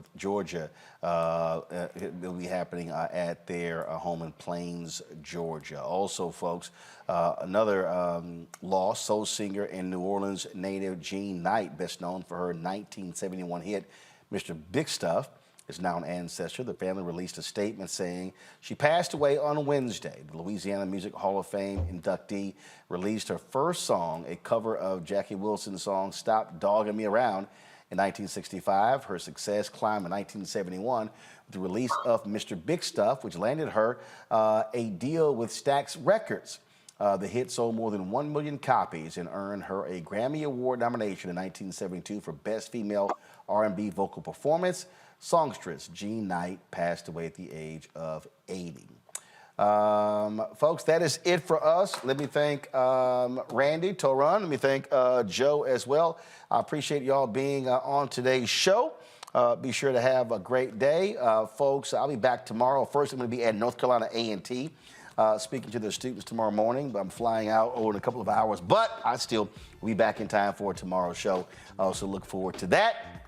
Don't forget, support us in what we do, folks, because your support is critical to us being able to deliver the kind of quality news that is vital.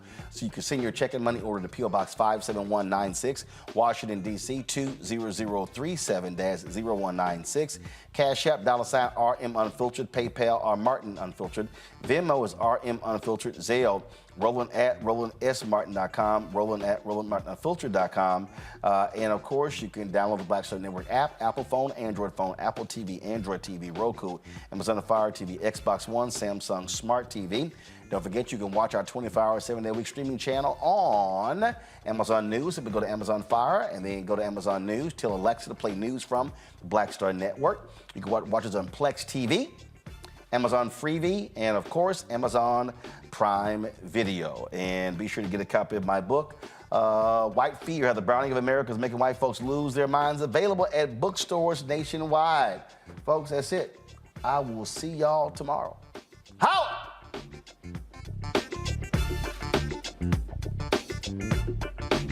Folks, Black Star Network is here.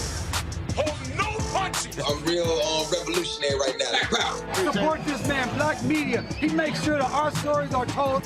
Thank you for being the voice of Black America, Roland. Stay black. I love y'all. All momentum we have now, we have to keep this going. The video looks phenomenal. See, there's a difference between Black Star Network and Black-owned media and something like CNN. You can't be Black-owned media and be scared. It's time to be smart. Bring your eyeballs home. You dig?